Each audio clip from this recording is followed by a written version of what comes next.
Today we sit down with Nik Walker, Head of Data Engineering at the Co-op.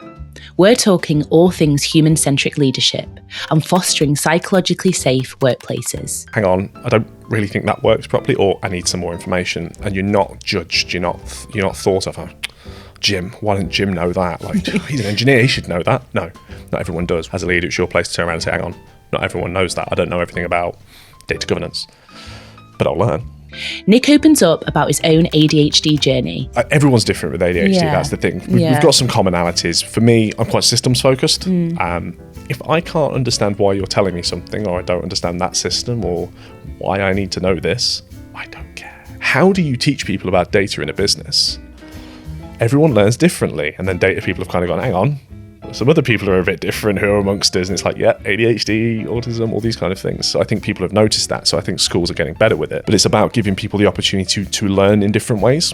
In this candid discussion, Nik reveals the crucial steps he's taken towards implementing more empathetic, human-centric leadership approaches. This is an important listen with a few laughs along the way. Enjoy! So Nik, let's talk data. So we are going to start, I think, maybe before we get on to human-centric leadership, with how you've navigated this journey to the place you're in today, where there's such an importance on that for you as a leader. Sure, that's really good. So I've worked in the data space for 15 years now.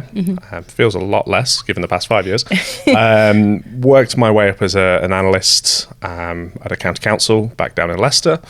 Very much an Excel monkey, that kind of thing. One-man army, somehow managing to do lots and lots of data reports all at the same time. Was introduced to the BI team there, very much got on with the likes of Tableau and Click and all the kind of nice shiny tools, before moving on to various industries, and finally kind of ended up in engineering, Right.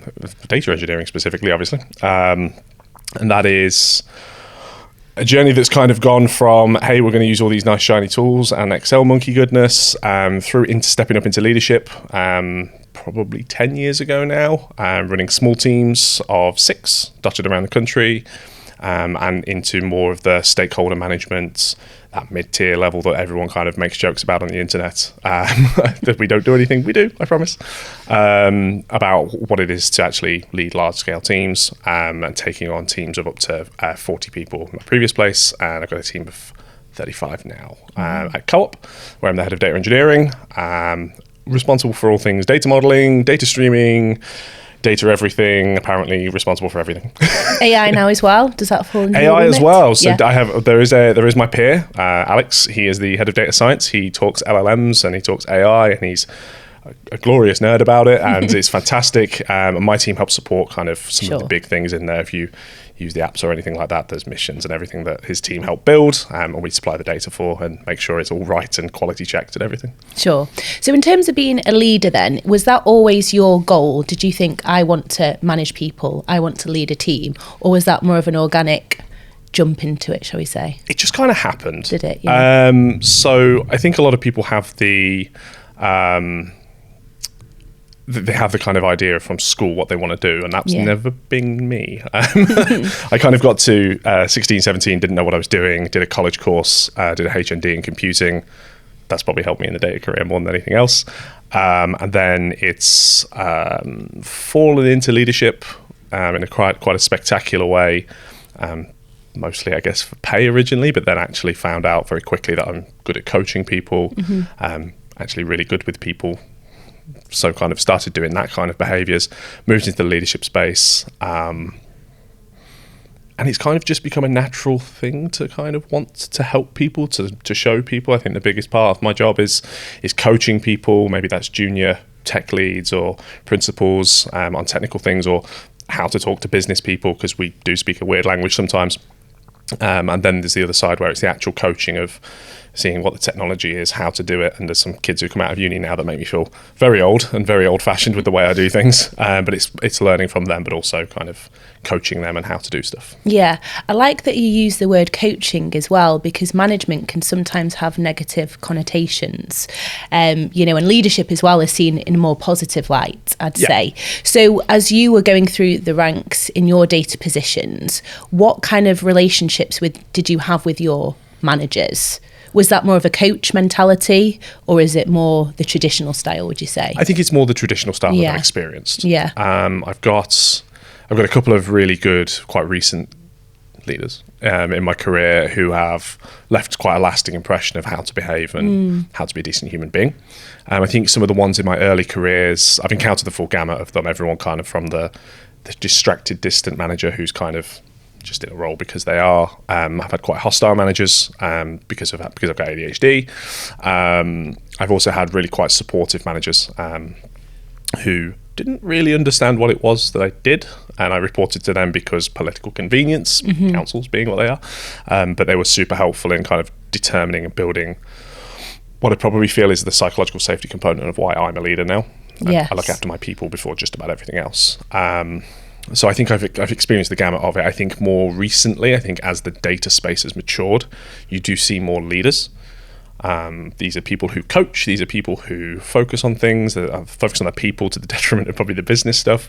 But I also think there is a place for the more traditional management structure for people.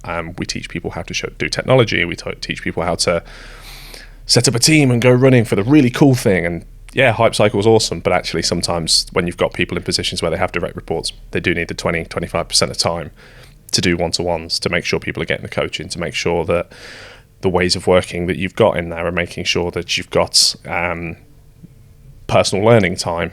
We do every other Friday kind of thing. Yeah. Whereas every other Friday afternoon, if it's related to your job, go do it. And it's been a slog to kind of get those things over the line for a lot of places. But it's more, if you're a leader now, you build things for people. Whereas I think the more traditional management, you were a business manager. But the technical aspects of that were more around, it's technical, go deal with that. But they didn't really understand how to do it themselves. Yeah, okay. So lots to unpick there. So I'll be honest, when we last spoke, psychological safety in terms of management wasn't a phrase I'd heard before, but I have now done my research on it. And it's interesting because I've definitely been led by fear. And I've had some awful situations, and I think partly that's what drove me to set up Mirai, because I thought there must be a better way. So I very much feel I lead with compassion, development, it's important to me, and well-being. But we're a small business, so these kind of frameworks and ideas are new to me. So could you just explain what psychological safety means? Yeah, I think there's a grandstanding Wikipedia page about it all. The way I kind of word it is, it's the ability to have a really hard conversation with someone and feel no judgment.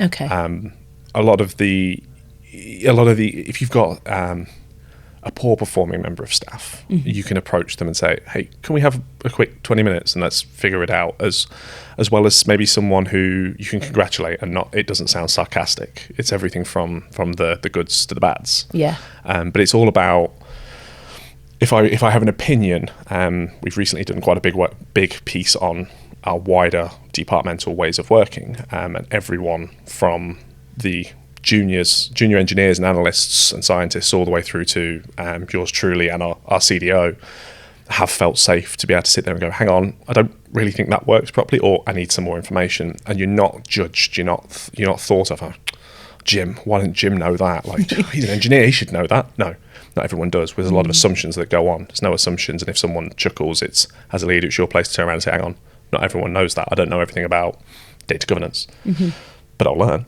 And that's the thing. It's listening to the different shared experiences. It's listening to the lived experiences of people. Yeah. And I think it's just shutting down any kind of negative connotations. It's rare to see in data, given what data is. It's very meritocratic. It's not who you know, it's what you know. Yes. It can be like that. It's one of the few industries where I've truly encountered it. You will get two people in completely competing areas talking to each other, trying to figure out a problem. It's just what it is. So I think psychological safety almost comes natural to teams for us, but it does require work. It's easy to fall into the trap of 10-hour days, 12-hour days, 14-hour days. Good God, what am I doing? I'm burnt out. This isn't good.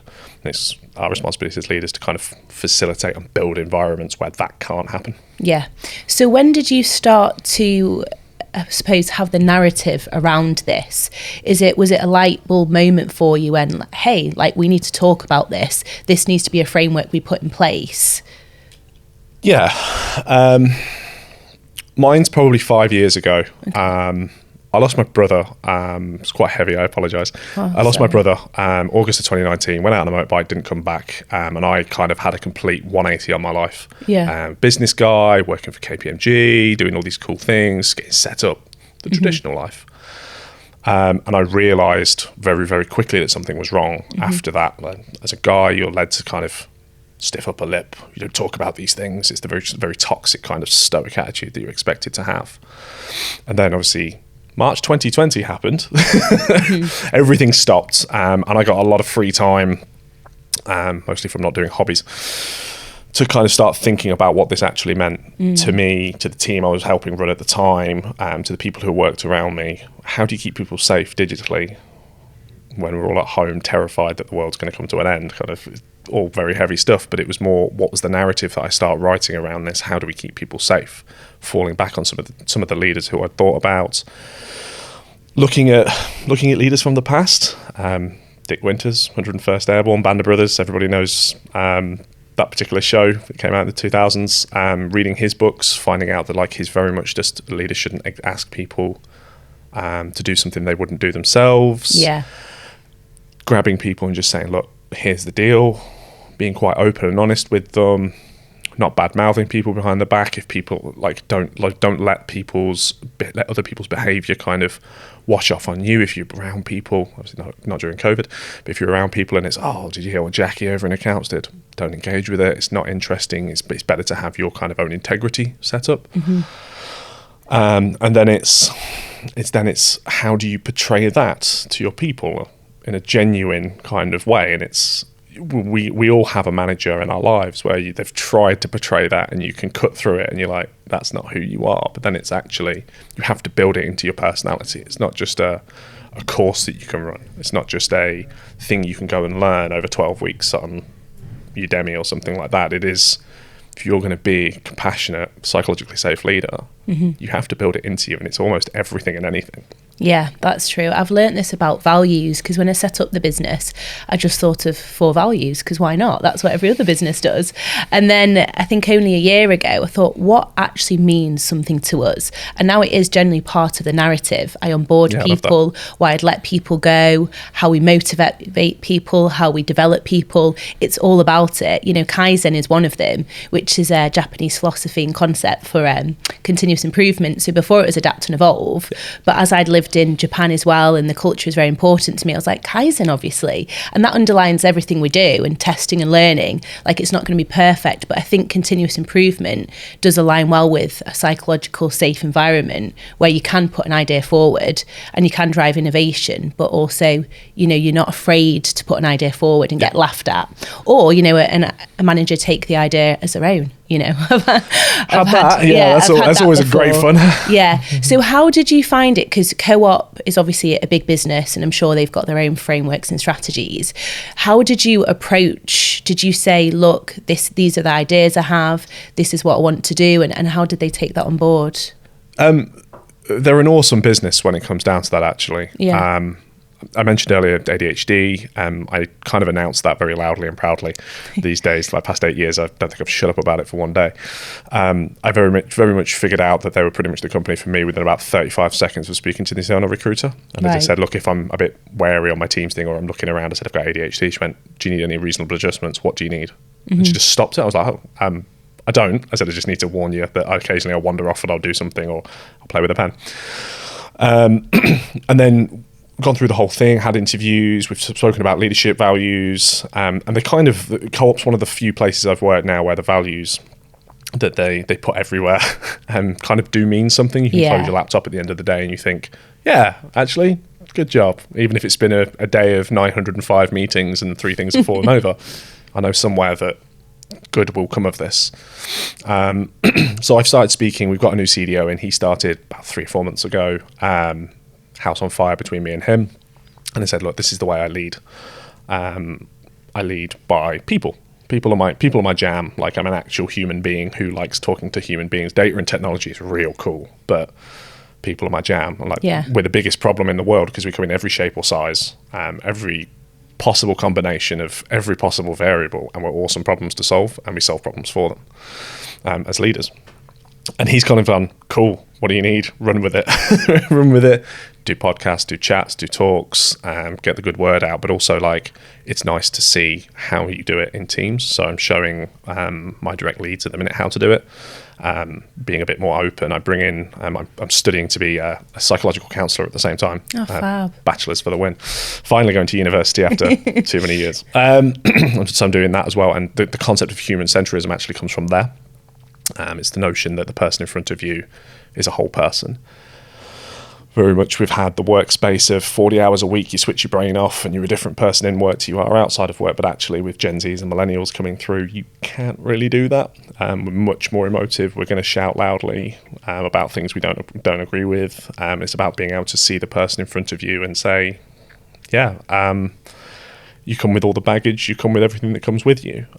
So they've kind of ran with it in a great way. So I'm showing my leads how to do it. Back on topic. I'm showing my leads how to do it, how to have those kind of tougher conversations, but make sure people are happy and safe and focused on your people. Yeah. And slowly but surely, I feel like it's something that I can build into Coop's wider brand. I guess they're already very socially centric, given that they're a mutual, but yeah. Yeah, that's amazing. And I think leading people and understanding that there is a human behind this person in your team is so important.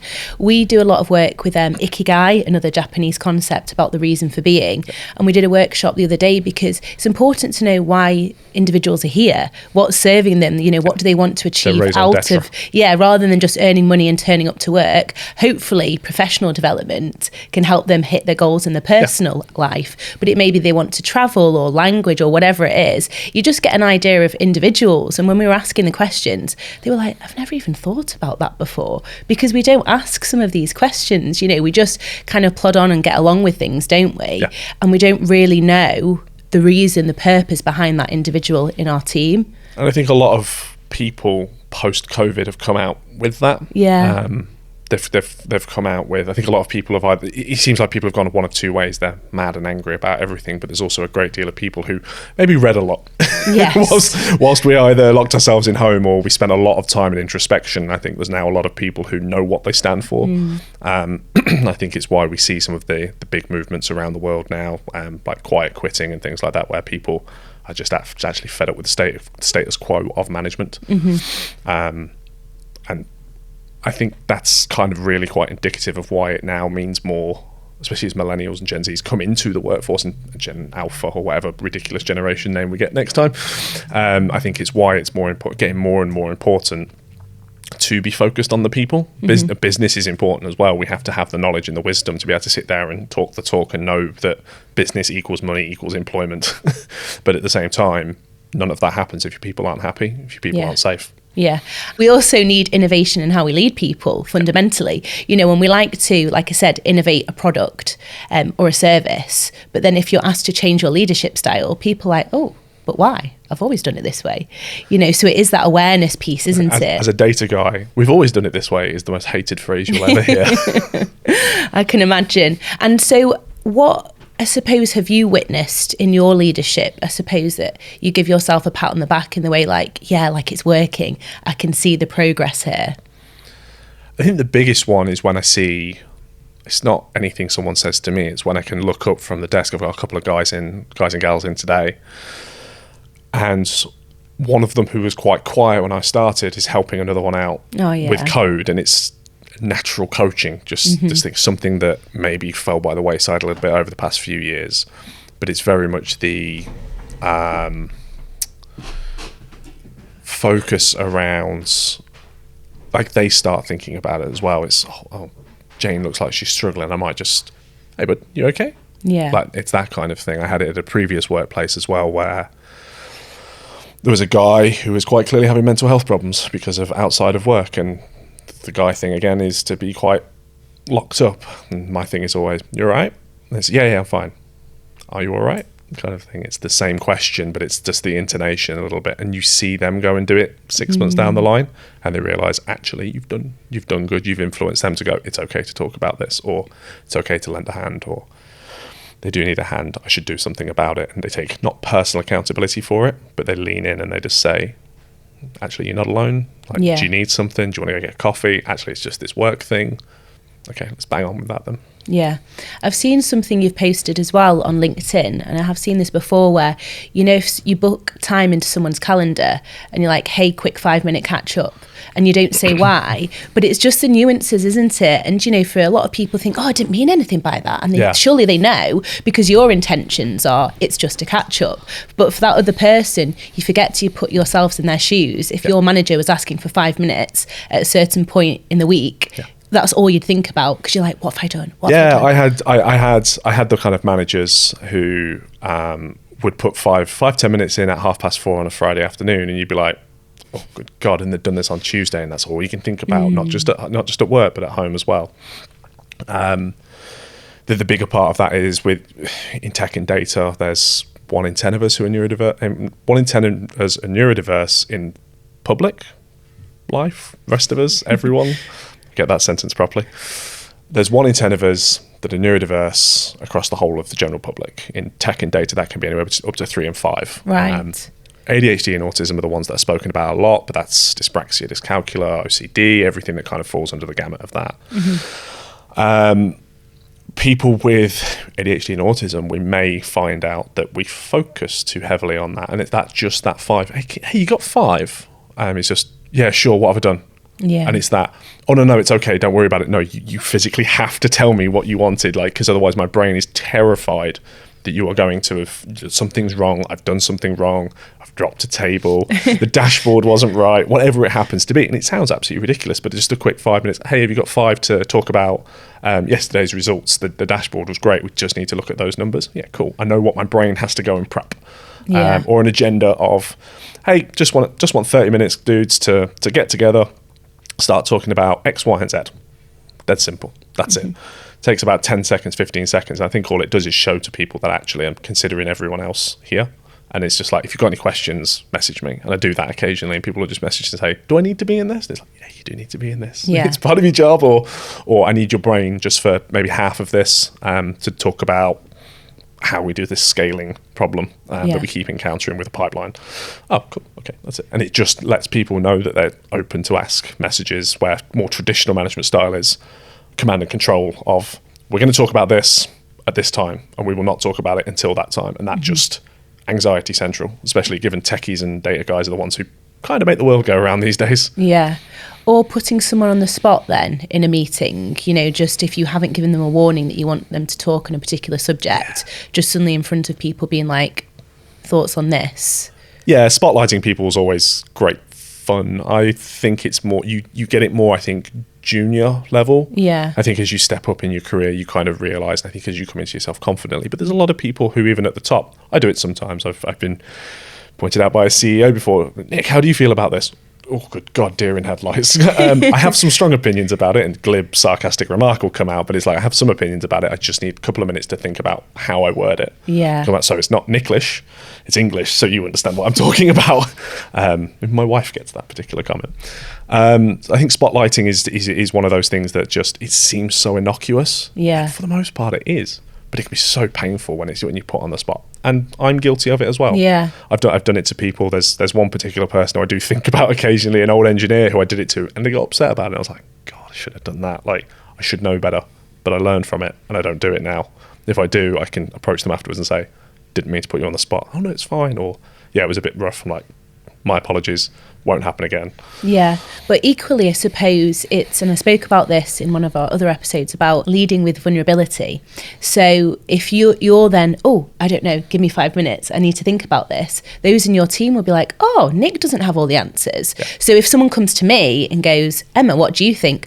Oh, I don't know, I want to think about it. And you feel confident enough to be assured in the self that you're not assured in that moment. And maybe can we, circle back to this after the meeting or whatnot when I've had time to think about it. So that is important as well. Yeah. Yeah. And do you feel you do lead with vulnerability in all aspects? I certainly try to. Yeah. There's certain things I know I switch off from because I have to. Because I have to talk business. And some people are black and white, cold and calculated, and you have to do that. My team know a lot about me. They know about my life. They know about my dog. They've met him digitally a lot of times. And sharing your life is one of them. Equally, the story I said earlier about my brother, like, people know about that. Like, they know that it's a hard topic. They know the reason I am, the why I am, all that kind of good stuff. And that my ADHD makes me vulnerable sometimes as well. Yeah. So like some days I am completely overwhelmed and I'm just like, nothing good is happening today. And so they know to just bear with and give me a bit of breathing space. I had a good conversation with someone yesterday. I work early hours, so I'm up at like 6:30, online by 7:30, but I finish a little earlier. I think the meeting was like 5 o'clock and I'm like, look, my head is a pumpkin. Like, I'm not going to get any of this done. And then I said, like, look, I'll look at this thing first thing tomorrow morning. It's not a big deal. Like, it's not urgent. I'll look at it tomorrow morning. Popped him a message whilst I was stuck on yet again another train this morning, and kind of just had the conversation with him, finished some slides off, showed him how the team should be structured maybe. And I think it's just that. It's that vulnerability of, look, I can't do everything all at once. Yeah. Like, none of us can do that. As much as we try, we will fall over. Yeah, I think I try and put on too brave a face sometimes. And you mentioned stoicism before, but the toxic nature of it. And stoicism is something you do think, I can carry on. I must carry on. Come into a meeting, whatever time of the day it is, I'll give you my game face. But really, we shouldn't have to do that. No, and I think like COVID and bad managers and everything like that, I stepped into like reading a lot of philosophy, and it's the actual Stoic stuff. If you go and read any of it, it's actually, you don't repress anything. Yeah, you're just aware that it's there, you're focused on it. And I think actually a lot of people could probably benefit from just reading something like that. But I think there's definitely a more toxic version of it that stiff upper lip, can't show anything, got to be well business focused, got to get that side hustle on. I think it's really exhausting and burns people out. Yeah, you can take it too far. So are you comfortable with going through your ADHD journey and the initial diagnosis? Yeah. So for me, I have always had ADHD as far as I'm concerned. Like, it has always been a thing. And if you go back and you look at my school reports, it was always as like, can't keep his focus. I can't even keep my focus looking at you now. I can't keep his focus. He's an absolute space cadet. That's the one I always remember. No. And I do refer to myself as a space cadet. I'm always looking at something, doing something, but I'm always kind of present. He's a space cadet, can't focus, blah, blah, will never apply himself. There's comments like in not just reports, but comments from people where it's very much just like, oh, I hope you enjoy asking if people want fries with that for the rest of your life. Just quite vindictive. That's awful. 1990s goodness that people forget that actually it wasn't all fun and games for a lot of people.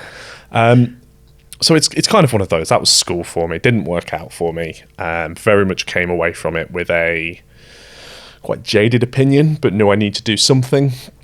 Went and did a HND. Got through that because it was mostly self-taught. Yay. That's always good. Everyone figures themselves out after school, I think. And it's always been something at the back of my mind. When I stepped into my into the council role that I spoke about, I kind of started. My boss was a psychological counsellor, I think she was, of some variety, or had done it before. She said, "Have you ever looked into this?" And I said, "Look, I know what ADD is." She was like, "No, I think you should."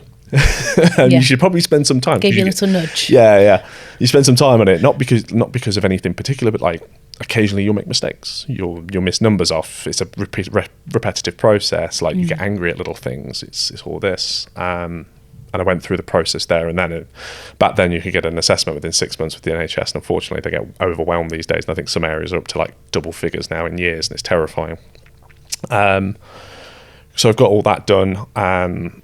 Spectacularly lost all the paperwork in the most ADHD fashion and had it redone 2018, and kind of sat there looking at the piece of paper for a while thinking, what does this actually mean? Does this piece of paper define me, or do I have an opportunity to actually start telling people that it's okay to be this way?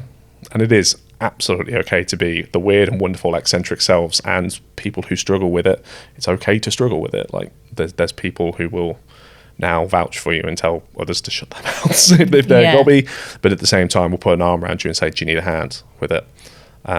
And that's kind of my ADHD journey up to this point, I guess. Oh, thank you for sharing. So how would you think school could have been different, without putting you on the spot too much? But, you said you didn't enjoy the experience. How could have, like, subjects or the way you were taught or the recognition, and that, I suppose a lot of people do say when they get a diagnosis, it's almost a relief that things make a lot more sense now. So how would you think school could have better schooled you? Schooled me. Actually schooled me.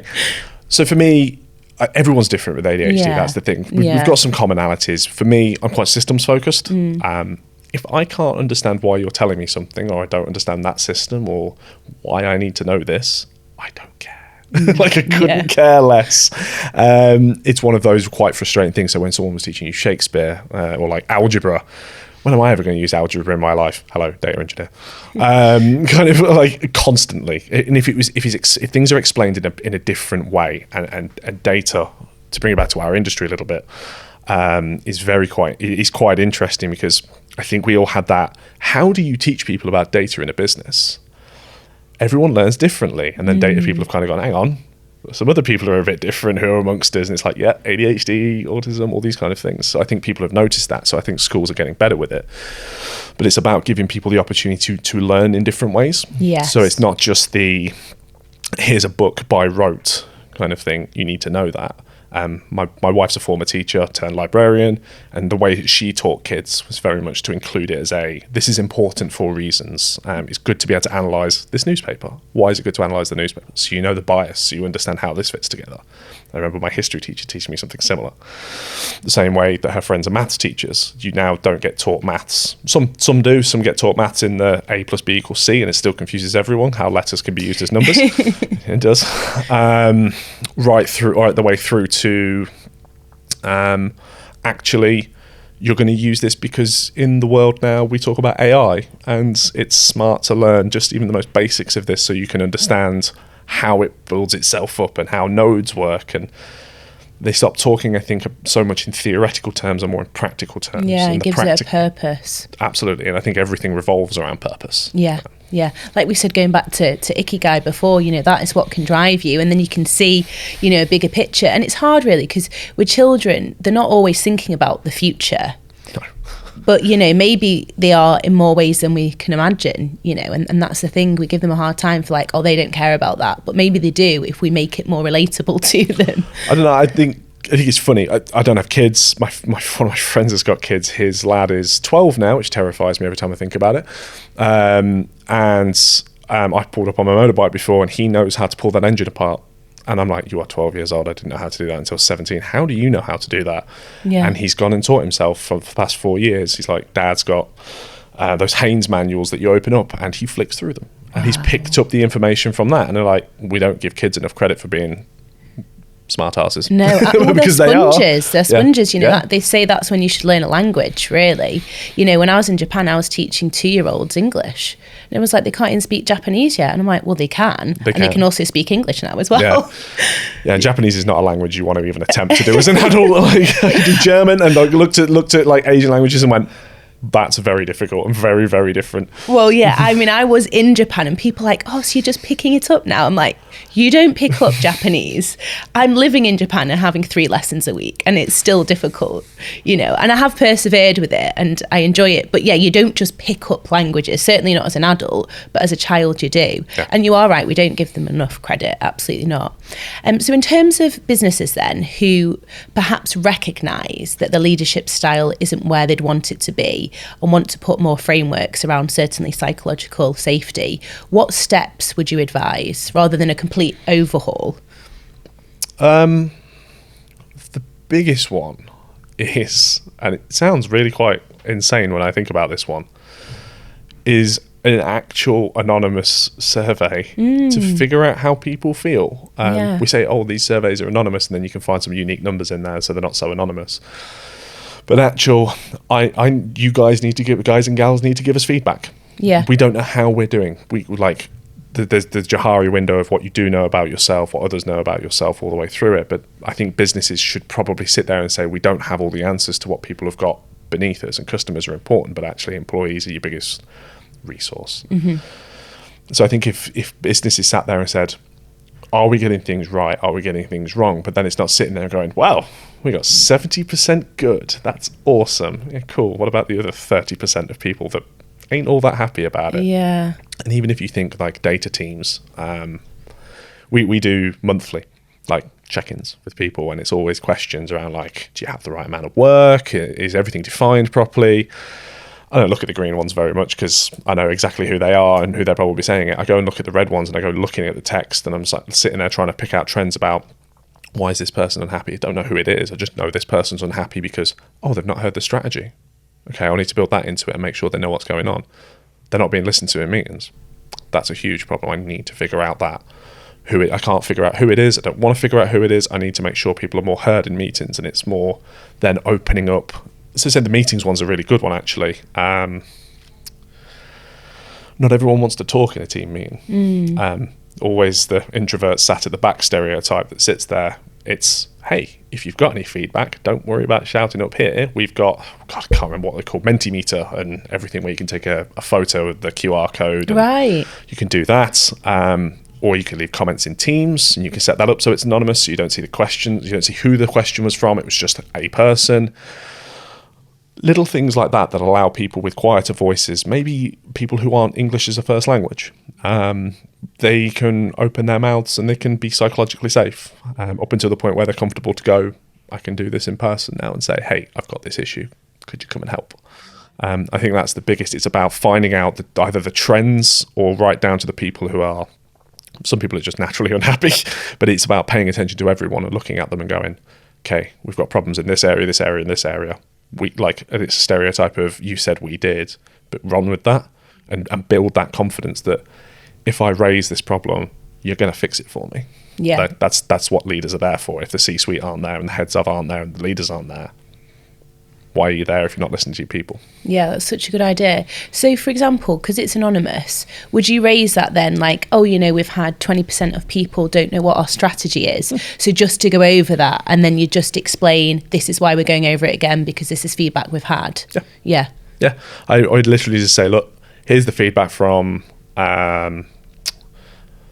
last month's survey. Loads you said you don't know the strategy of what we're actually going to do. This got picked up in mine. I'm 5 months into role, and it's just, how are we doing this big transformation project? We're hearing lots of rumblings about it. I said, okay. I just literally put it in the chat and I went, no, there's loads of rumblings about this. Want to talk to you about it. Absolutely nothing to worry about. Don't panic about anything. Here's the vague plan. Have a think about it. Yeah. I've got an away day in 2 weeks, 3 weeks, where I said, I've got a massive plan, loads of, I'm going to death by PowerPoint, you're going to love it, and you're going to know all about the strategy, and smiley faces and sarcastic remarks abound, but you're going to wish you never asked. Yeah, you're going to hear things like pipeline every 35 seconds and SAP, and you're going to be happy about it, and you will be happy about it. No, I'm joking. But it's very much that openness to them sit there and go, I don't know about this, I don't know where I fit into that, or how I fit, or I've got this problem, and it's just take it on board and say, right, this issue, or it's a boundary of issues of people aren't heard in meetings, or people are excluded or anything like that. It's just how then sit as leadership and go, how do we solve that? Yeah. And sometimes you don't have all the answers. You do have to turn to other people.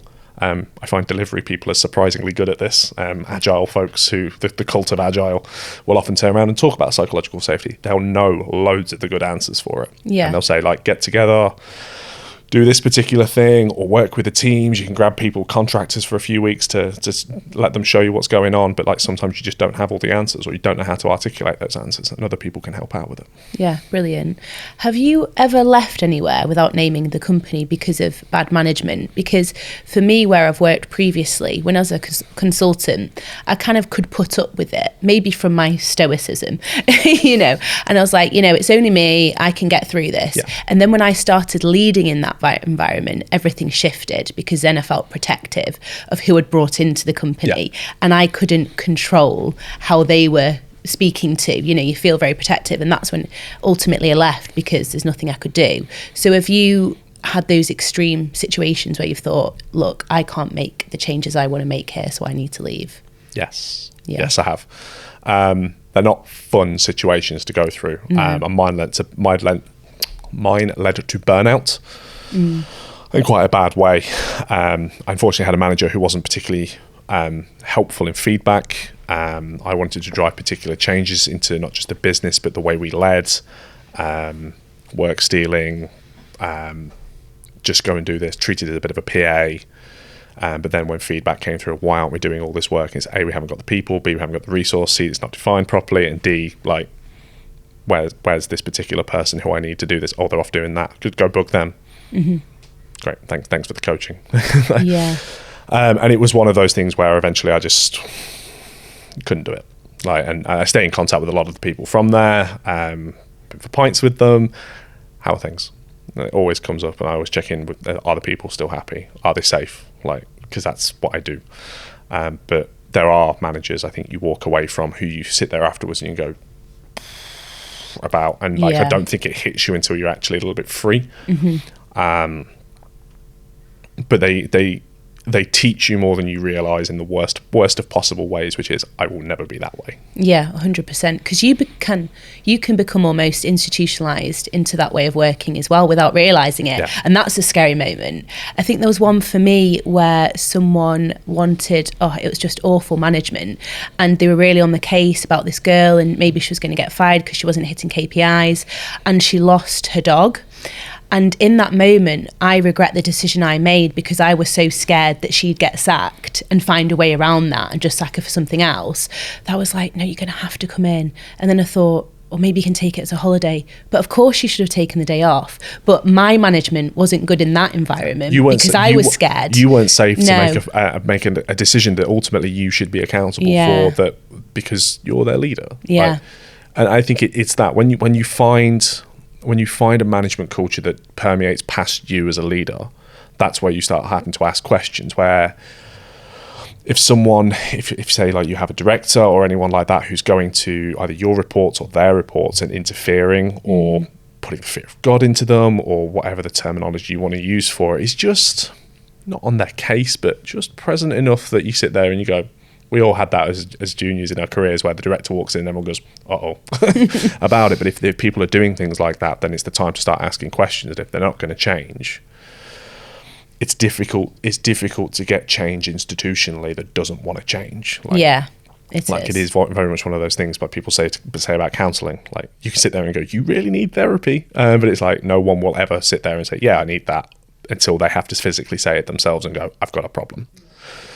I think it's the same thing with institutions. They won't realise how bad it is until it's bad. No, absolutely not. And, I look back on that with so much regret, but it's just, like you said, I wasn't safe in that environment. So I made a decision that ultimately doesn't align with my values, so again, that's why I left. I started something awesome. Exactly. Yeah. Well, hopefully. So in terms of, do you do a lot of reading from outside as well? Like, do you have any books or frameworks or courses or leadership courses specifically, or people in the space that you'd recommend others to follow? A lot of it is no. It is a big answer to the question. I'm not very good with it. ADHD stuff. There's a great book by Dr. Holloway and a plethora of other doctors in America called ADHD 2.0, which is awesome. Kind of gives you a good gamut of, hey, these people are neurodiverse. That's what it's all about. From a psychological safety, human-centric thing, actually, some of the best resources out there. The governing body for counselling in the UK is CPCAB, and they've got like 5 books. Really? Out there, like first steps in counselling. It all sounds ridiculous when you sit there and say maybe leaders should be counsellors. No, that's not what we're asking. Like there's like foundational things in there, like knowing oneself, which we've said about. You kind of have to know yourself in order to be able to lead people. There's a great concept called congruence, which is I know how I feel about a topic. I'm not awkward about people. I'm quite awkward when I get recorded occasionally, but like, but like it's the concept of if someone brings a really hard topic to it, and like my mum's got this problem with her, and I'm really scared.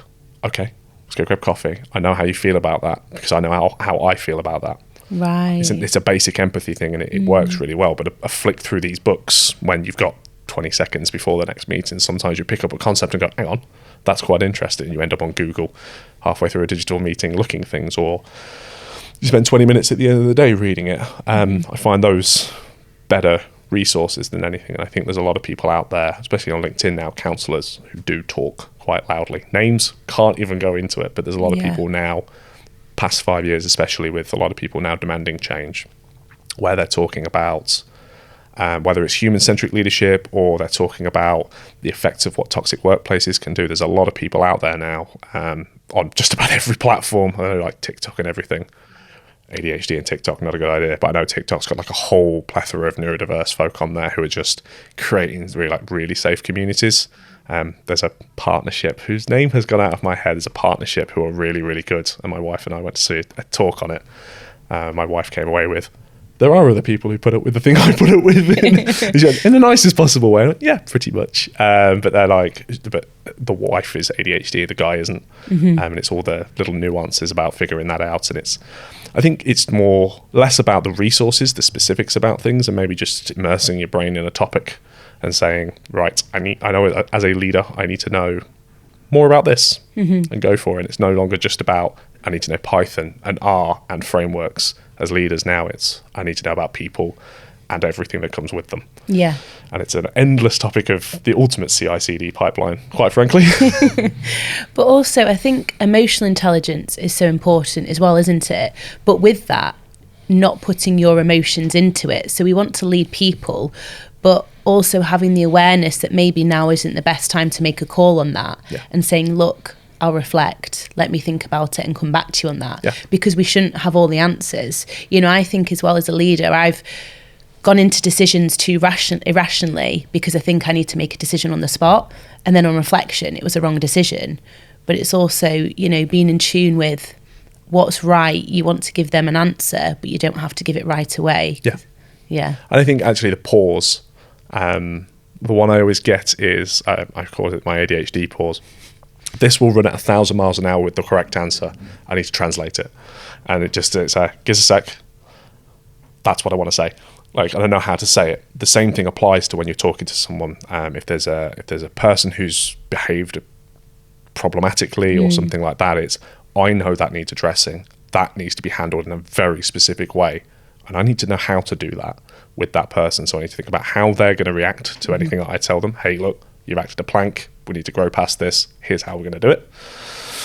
And find out why they've done it, because there's always mitigating circumstances to just about everything in the world at the minute. But it's that pause of take a minute to just think about the person that this is going to affect in some way, shape or form. I know I need to do something about it, but bear with, leave with, let it jumble around my head. I'll come back to you. Yeah. Right? And whether it's tomorrow morning, tomorrow afternoon, after the weekend, I will do something about it, unless it's super critical. And you do have to make a decision. Then it's just okay, you have to take it cold and logically. That's life. Yeah, it is. You're right. So if I've got a team member that I think is neurodiverse or wants help around that, it's hard really, isn't it? Because if they've not asked for help, you can't go self-diagnosing people. So you have to tread very carefully. So what advice would you give around that? Two things. One, quite an easy one, is talk about it. Not talk at them about it. Talk widely in the team meeting, team sessions, however you do it, feedback sessions. If there's anyone who thinks they need reasonable adjustments because of neurodiversity, or if they think they're neurodiverse or anything like that, we'd love to know more. Yes. As a leader, as an owner of a firm, we'd love to know more, because I don't understand it and I want to understand it. And if anybody wants to school me away. And that's the thing. That's the biggest thing. And my current boss, also a Nik, his thing was, I don't know how to manage an ADHD person. I need to know. And I said, okay, you're going to have to bear with. And I said, as it comes up, I'll show you. Send a paragraph of an email. I said, this could have been 3 lines. It needs to be more. And he laughs about it. He's like, so we need too long didn't read at the end of your emails. I'm like, sometimes. But I'll try and accommodate with that. The other side of it is, so making sure people have that avenue for reasonable adjustments that almost go against what the leadership style should be. So it may not even be you that they should approach. Small businesses don't really get this capability, but big organizations do. You have HR, or you have community groups, and Coop's got Represent, which is disability, and neurodiversity falls under that. So we've got a community of people.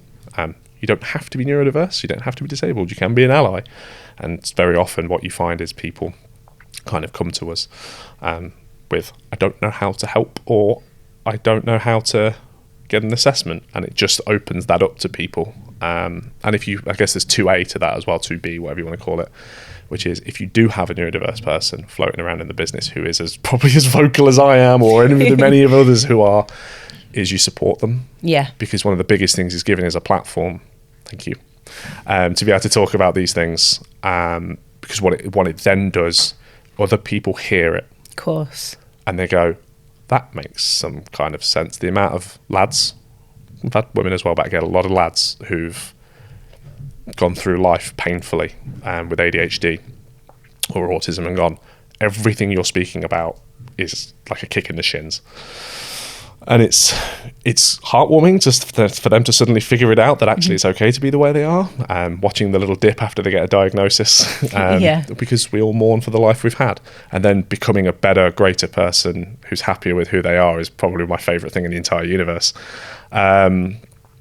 That's the biggest thing. So giving us a platform, giving us a voice, and allowing us to tell our stories is amazing, because it helps other people who may be neurodiverse around them create community, or sit there and you may never see it, but Joe in your team might turn around and say, can I go speak to Alex for a bit? And Alex is ADHD and goes, you got 20 minutes to talk about this, because that's really on point. Yeah. And it gives us the voice, it gives us the ability to help each other. Yeah, amazing. And you've clearly got your voice on LinkedIn, and it's a platform you're comfortable with sharing. How long have you been doing that for? A couple of years. Yeah, a couple of years. Lots of people sit there and say, go do it on Instagram and TikTok. And I do not trust myself with TikTok. Like, having looked at YouTube shorts for about 35 seconds and gone, this is bad. It's one of those things that I keep weighing up about talking about ADHD. There's a lot of people in the space who do talk about it, and anyone who listens to this, I want them to go and do that. Like, it's awesome. And I think for me, it's now refocusing that onto, I have ADHD. It doesn't particularly define me as a person. I'm always going to be vocal about it, but how do I build it into building better teams? Yeah. So I'm trying to work into something now where it's this human-centric side of things.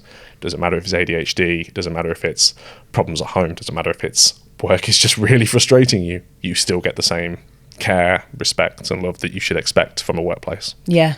100%. Well, I've got some data around psychological safety as well that Accenture did. So it was a 2023 research by Accenture, and they found that workplaces that engineer high psychological safety experiences realise valuable benefits, including 76% more engagement, 27% turnover reduction, and 50% more productivity. Oh, yeah. Yeah. Yeah, I'm down for those numbers. Yeah, I think so. Yeah. Absolutely. Mostly because you see people, the old adage, happy worker is a good worker, right? Yeah. It's exactly that. It's, if you're treating your people with respect, why are they going to look anywhere else? The grass ain't greener at that point. No, absolutely not. It's so refreshing, the work you're doing. And I don't think there's enough of people, but it does start with awareness and that vulnerability to say, I don't know how to manage someone who's neurodiverse, or, you know, there's lots of different areas of minority, but whatever that is, and we'll realise that you're not actually a minority half the time. Yeah, I think it applies far beyond even just ADHD. There's a lot of leaders now who life events happen, geopolitical events happen, where I've had Ukrainian and Russian people sitting in my teams and they've gone, I've had to sit there and go, do I need to do anything for either of you? Like, not as a, do I have to separate you two because that's just awful, but like, do you guys need anything? Because it's like, so it's one of those, like, how do we look after these staff is what it boils down to. But it's, how do you look at the person and go, they are greater than the sum of what I ever see, so how can I help if they need it? Some people will just sit there and go, nothing, it's fine. But the fact that you've asked them, that's enough, isn't it? Yeah. And some people do react with a kind of, it's really not your business. Cool, grand, noted. But I'm going to ask, because it is damn right my responsibility as a leader for you to make sure that that's okay. Yeah. Don't want anyone going home at the end of the day and being like, I wish someone had said something about that. I never want someone to go through the same things I've done. So that's why I ask people. That's why I think it's important. Yeah, it is brilliant. Right, we're going to move on to the quickfire data lightning round. Jesus. So we're going to talk some data. What's one common misconception about data that you'd like to debunk? That it's something massively esoteric from businesses. Data is your business, whether you like it or not. Yeah. Everything you do, including your Excel sheets, is data. The amount of arguments I have where it's like, it's just data. No, data is everything that makes your business go around. It's the business process. It's the ways you make decisions. Please work with us. Brilliant answer. Name a book, podcast, or event that every data enthusiast should explore. Book. An event is a really good one. Big Data London, especially the first day, because there's like 500,000 people wedged into a room of 50,000, and it's very, very weird. It's some strange data cult, but I think it's a really, really good experience. A really good kind of. There's a lot of salesmen over there. I'm going to go look at the events kind of situation. Data book. How How many people have said that cool visualization one that came out like 10 years ago? No one, actually. Outrageous. That one. The one I can't remember. I don't think it's necessarily a data book that I would recommend, but I think it sounds cheesy. Any book that they are really, really into. Yeah. Because any book that you're really, really into, you will end up nerding out about and probably you're enjoying more than anything. It's not a data thing. It's like escapism, isn't it? A little bit. Yeah. And podcast? I don't podcast. Like, I know. My wife, on the other hand, has like 400 million. And she regularly, the conversation will start with, I was listening to this podcast. Oh, I'm so the same. Yeah, and I just look at it and go, that sounds interesting. Like all the All Killer Girls, I think it is. We've been to see them a couple of times and they're always quite funny. Yeah, I go I think every morning into the office, like, guys, I've listened to a podcast. I've got this new podcast. They're like, is it Italian today? Or is it something mindset? Or is it leadership? Surprise us. Yeah, there's got a bingo card on the wall, kind of. What topic is she really interested in today? I know. Oh gosh, it's crazy.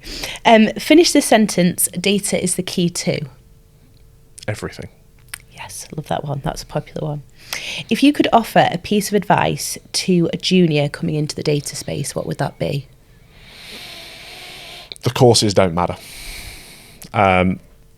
Over the past couple of years, I've found that, as I said earlier about the data space is very meritocratic. I found that there's a lot of people who've probably sidestepped into the data space because paychecks, who have bought a little bit of the old world. You've got to make sure you got all the courses. You've got to make sure you got the Azure thing. You've got to make sure you've got the AWS circuit. You don't. What matters is your experience. Yeah. And the network you build and the people you talk to. And data is still very meritocratic. And it's just like I bumped into people I haven't seen in 6 years. And, hey, Nick, how's it going? How you doing with that thing? And I'm just like, oh, God, yeah, I forgot we built that. Kind of absolutely insanity. But it's like the courses don't matter. They look cool on LinkedIn and they look cool on the CV. But what matters is when people sit there and say, that's the value you've added. And if you're stepping into leadership, it's how have you led your teams. Yeah. Like, the thing is your experiences and how you learn. Like, that's the important thing. Do the courses, do the certificates if that's what you want to do. But like, it's the learning process that's way more important. Yeah, good point. In your opinion, what will be the most significant development in the world of data in the next 5 years? I hope it's AGI. Genuinely hope it's AGI and that we figure out how that works. Mostly so we have to stop doing things with Excel sheets. And we can tell a computer to do it for us. I think it's something along the lines of AI. I used to work for a startup years ago that did a lot of what the LLMs look like these days. So when people sit there banging on about them these days, I do raise my eyebrow a little bit. I'm a skeptic of them sometimes. But I think they are the first step onto something incredible. Yeah. Seeing some of the artwork that comes out of them is absolutely mind-bending, but also seeing some of the stories. I personally like writing. I write prolifically online, as we know. Seeing like a little bit of usurpation, more computerized, more digitized kind of communication with that. Yeah. But on the other side is the same tools will be used to make sure that the thing you're looking at or seeing or listening to, your podcasts are in danger. Don't say that. Are more human, are more like actual genuine podcasts or writing. So I think they're both like really important for that we can create all this stuff, but also to authenticate the stuff. So LLMs are probably the biggest part of it. Absolutely. Well, thank you. Nailed it. Awesome. Well done.